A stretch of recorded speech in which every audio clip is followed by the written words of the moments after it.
여러분 반갑습니다. 온라인으로 함께하는 쉘터 모임 2월의 두 번째 주 시간. 오늘은 사무엘상 8장의 말씀을 가지고 함께 하나님의 그 깊은 뜻을 알아가는 시간들 갖고자 합니다. 사무엘상 8장 1절부터 22절까지의 말씀입니다. 세 번역으로 함께 읽겠습니다. 시작. 사무엘은 늙자 자기의 아들들을 이스라엘의 사사로 세웠다. 맏아들의 이름은 요엘이요 둘째 아들의 이름은 아비야다. 그들은 브엘세바에서 사사로 일하였다. 그러나 그 아들들은 아버지의 길을 따라 살지 않고 돈벌이에만 정신이 팔려 뇌물을 받고서 치우치게 재판을 하였다. 그래서 이스라엘의 모든 장로가 모여서 라마로 사무엘을 찾아갔다. 그들이 사무엘에게 말하였다. 보십시오. 어른께서는 늙으셨고 아드님들은 어른께서 걸어오신 그 길을 따라 살지 않습니다. 그러므로 이제 모든 이방 나라들처럼 우리에게 왕을 세워 주셔서 왕이 우리를 다스리게 하여 주십시오. 그러나 사무엘은 왕을 세워 다스리게 해달라는 장로들의 말에 마음이 상하여 주님께 기도를 드렸더니 주님께서 사무엘에게 말씀하셨다. 백성이 너에게 한 말을 다 들어주어라. 그들이 너를 버린 것이 아니라 나를 버려서 자기들의 왕이 되지 못하게 한 것이다. 그들은 내가 이집트에서 데리고 올라온 날부터 오는 날까지 하는 일마다 그렇게 하여 나를 버리고 다른 신들을 섬기더니 너에게도 그렇게 하고 있다. 그러니 너는 이제 그들의 말을 들어주되 엄히 경고하여 그들을 다스릴 왕의 권한이 어떠한 것인지를 알려주어라.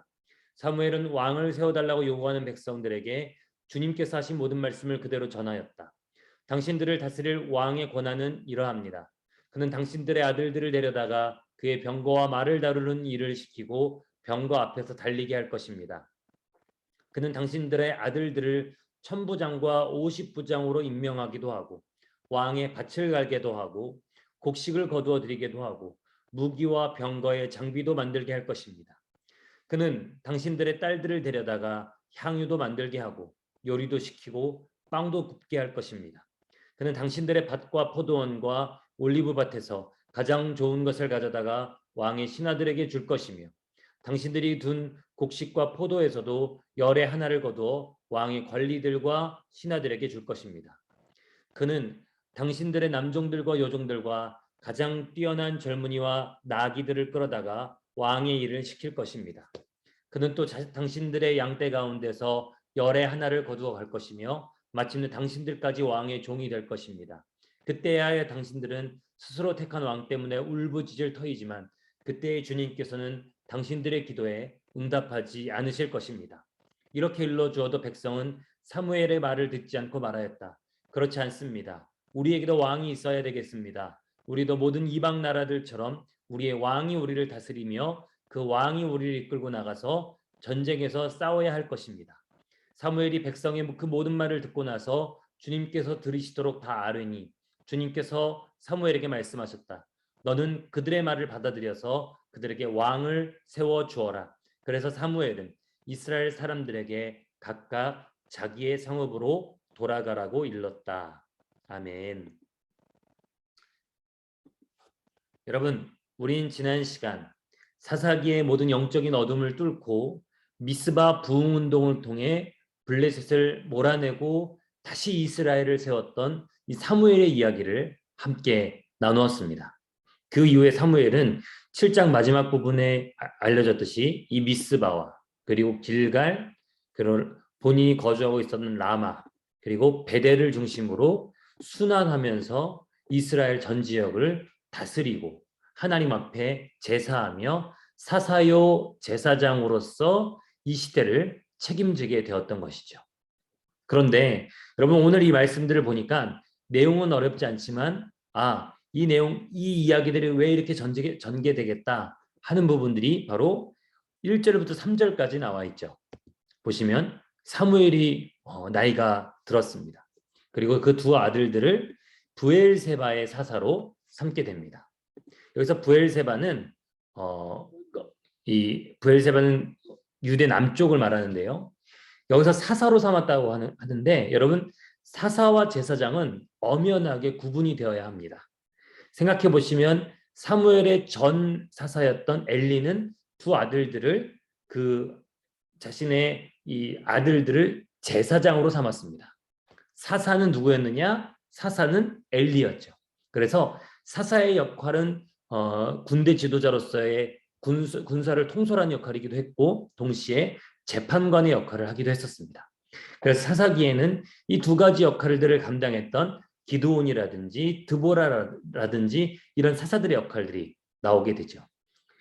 제사장직은 제사장직도 마찬가지고 사사직도 마찬가지고 제사장직은 하나같이 제사장직도 마찬가지고 사사직도 마찬가지고 하나님이 세우셔야지 가능한 것이지만 제사장직은 그 가문과 혈통에 따라서 세습되기 마련입니다. 하지만 사사직은 그렇지 않았습니다. 사사직은 언제나 필요한 때에 하나님께서 기름 부어 세우시고 하나님께서 그에게 특별한 능력을 주셔서 이스라엘을 구원하는 역할을 감당하게 하셨죠.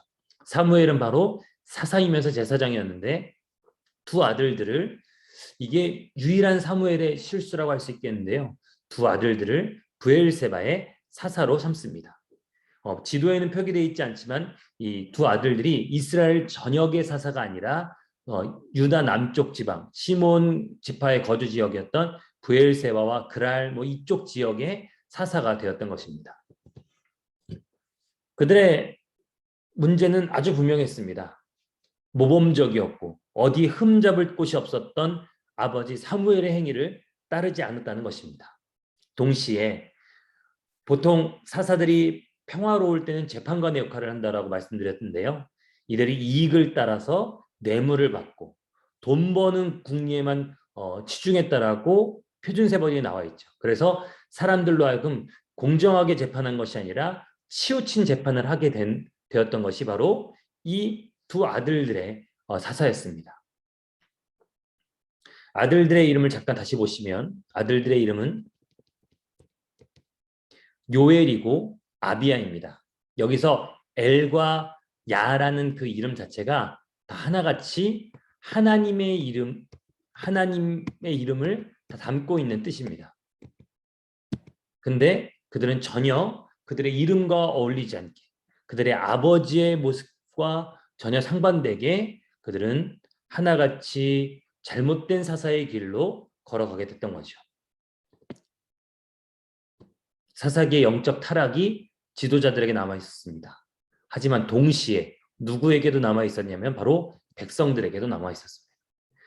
백성들은 이 브엘세바 남쪽 지역의 사사였던 사무엘의 두 아들들 요엘과 아비야를 보면서 차라리 당신의 아들들이 저 모양이니 우리에게 왕을 세워달라고 요청을 합니다. 근데 이게 핵심입니다, 여러분. 어떻게 이방 나라들과 같이 왕을 세워달라고 하죠. 지금까지 말씀드렸던 이 슬라이드의 내용이 8장 전체의 내용, 그리고 앞으로 벌어지게 될 사무엘상 전체의 내용에 어떻게 보면은 이 전제가 되는 이야기라고 할 수 있겠습니다. 우리에게 왕을 세워달라. 어떻게? 이방 나라들과 같이 말이죠. 그래서 우리는 항상 사무엘서를 읽으면서 핵심 단어를 찾고 문단 나누기를 하자라고 말씀드렸습니다. 여러분들이 8장을 쭉 읽어보시기에 핵심 단어가 뭘까요? 뭐니 뭐니 해도 왕이라는 단어가 가장 많이 등장하죠. 그리고 주제의 내용이기도 하고요. 동시에 사무엘상 8장의 문단을 한번 나눠보자면 여러분 이 표준세번역 말고 여러분들이 갖고 있는 개역 개정 성경에는 이렇게 큰 동그라미로 내용이 나눠지는 것을 표시해야 되는 부분들이 있습니다. 그 부분들로 나눠도 충분히 내용들을 더 쉽게 파악하기에 용이할 것입니다. 그래서 제 나름대로 문단을 나눠봤는데요. 1절부터 3절까지 사무엘 아들들의 타락을 보여줬고요. 이에 대한 반응으로 왕을 세워달라고 백성들이 요구한 것이 4절 5절입니다. 게다가 이 백성들의 요구를 듣고 사무엘이 기도하고 여호와께서 응답하시는 것이 6절부터 9절, 그리고 사무엘의 설득이라고 했는데요. 백성들에게 왕정이 갖고 있는 폐와 잘못된 점을 얘기하면서 그래도 왕을 세워달라고 하는 것이냐라고 하는 사무엘의 마지막 설득이 나와 있고, 백성들의 거절과 왕정을 재요구하는 장면, 그리고 왕을 세워주라라고 하는 하나님의 허락까지 담긴 게 이 8장 전체의 내용이죠. 네, 여러분, 사무엘의 일생을 쭉 떠올려 보시면 3장에서 사무엘이 하나님을 처음 만났을 때 그가 하나님께 들었던 말씀이 무엇이었습니까? 바로 엘리와 엘리의 두 아들들의 범죄로 인해서 그 집안이 몰락한다는 얘기였습니다. 그렇다면 여러분, 자신들의 아들들의 타락과 이 타락에 대한 반응으로 왕을 세워달라고 하는 백성들의 요구를 들으면서 사무엘은 과연 어떤 심경이었을까요? 그 어떤 심경이었는지가 바로 뒷부분에 나옵니다. 사무엘의 기도와 여호와의 응답, 이 부분에 하나님과 대화 나누는 그 장면을 통해서 보면은 사무엘이 어떤 마음을 가지고 있었는지를 여러분 살펴볼 수 있고 찾아볼 수 있을 것입니다. 그리고 여기서 우리가 주목해야 될 사무엘의 반응은 백성들의 막무가내 요구, 물론 이유가 없는 요구는 아니었죠. 하지만 여러분, 브엘세바 남쪽 지역만 다스리던 사사들의 문제를 가지고 어떻게 보면 문제를 확대시켜서 이스라엘 전체의 왕을 세워달라고 하는 백성들의 요구는 사실은 조금 어떻게 보면 제가 느끼기에는 좀 너무 이 작은 문제, 결국 작은 문제는 아니겠지만요. 이 문제를 더욱더 키워서 자신들이 바라고 원하는 것을 이루고자 하는데 더 목적을 둔 모습들은 아니었는지 여러분 한번 의심해 볼 수 있을 것입니다. 이런 백성들의 요구에 대한 사무엘의 반응은 뭐였습니까? 바로 기도하는 것이었죠.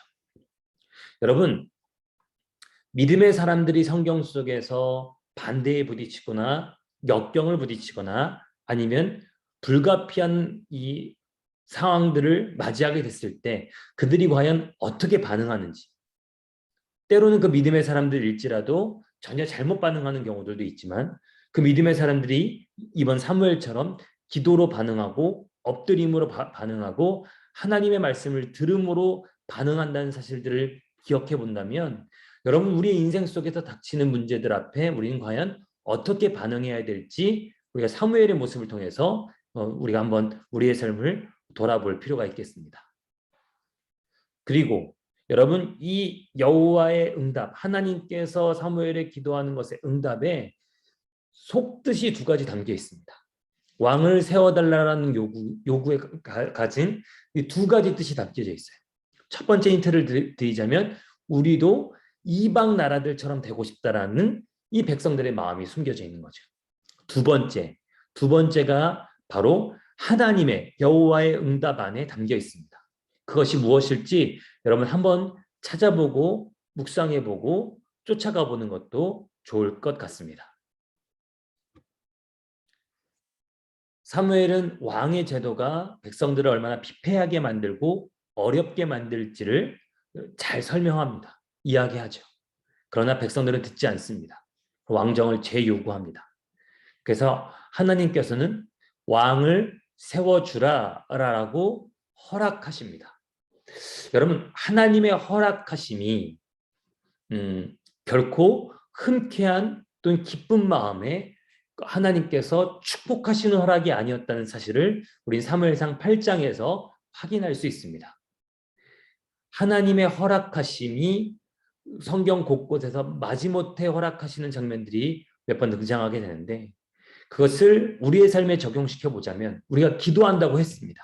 우리가 부르짖어서 하나님께 기도하면서 결정한다고 했던 우리의 인생에 여러 가지 결정들이 있습니다. 그러나 그것들이 때로는 우리 소견에 오르는 대로 행동하는 사사기적 모습 때문에 하나님의 마지못해 허락하심, 하나님의 침묵하심은 아니었는지 우리가 돌이켜 봐야 될 것 같아요. 여러분, 이 8장 내내 사무엘은 슬픕니다. 사무엘은 아픕니다. 근데 그 사무엘과 백성들을 바라보시는 하나님의 마음은 어떨지, 여러분, 우리가 하나님은 어떤 분이신가, 또 내게 주시는 은혜와 감동은 무엇인지를 묵상해보는 하나님의 말씀을 해석하는 과정에서 꼭 필요한 게 바로 하나님이 과연 어떤 마음이고 어떤 심경이실지를 묵상하는 것이 너무나 필요합니다. 8장에 특히 너무나도 잘 나와 있습니다. 사사기 내내, 여러분, 사사기 내내 하나님이 갖고 있었던 마음이 8장에 너무나도 잘 드러납니다. 그게 왕을 세워달라는 요구의 속뜻 두 번째 요구, 백성들이 그 왕을 세워달라는 요구 자체가 바로 이런 것이다라고 말하는 하나님의 그 속뜻을 캐치하시는 하나님의 마음이 바로 이 사사기 전체를 바라보는 마음이었던 거죠. 참고로 하나 더 말씀드리자면, 왕을 세워달라는 요구 또는 왕을 세우자라고 하는 요구는 여러분 사사기에서도 이미 한번 등장했었습니다. 바로 기드온 때였죠. 그리고 기드온이 사사가 된 이후 그의 아들부터 그 다음 사사들이 어떻게 사사로서의 권력과 권한을 세습하고 대물림하고 그것을 통해서 얼마나 자기들이 왕처럼 살았는지, 그것이 하나님 앞에 얼마나 패역했던 것인지를 여러분 우리가 사사기 묵상을 떠올려 보면서 연결해 보자면, 사무엘상 8장의 말씀은 비록 짧지만 여러분 이 말씀은 결코 가볍게 넘겨서는 안 될 것입니다. 그때에는 왕이 없어서 사람들이 자기 소견에 오른 대로 행했다. 과연 진짜 이스라엘에 왕이 없었을까요? 왕정이란 제도가 없어서 이스라엘에 왕이 없는 것일까요? 그들은 분명히 눈에 보이지 않으시는 하나님이 왕 되심을 거절하고 있는 것이 사무엘상 8장의 핵심이라고 할 수 있겠죠. 여러분, 다시 한번 이 8장의 말씀을 깊이 살펴보면서 하나님의 마음, 우리의 인생과 우리의 모든 결정을 바라보시는 그 하나님의 심경을 깊이 묵상하며 그 하나님의 마음에 합한 사람으로 온전하게 믿음이 성숙할 수 있는 우리 청계열린교회 청년도 될 수 있기를 주님의 이름으로 간절히 축복합니다. 함께 말씀을 묵상하겠습니다.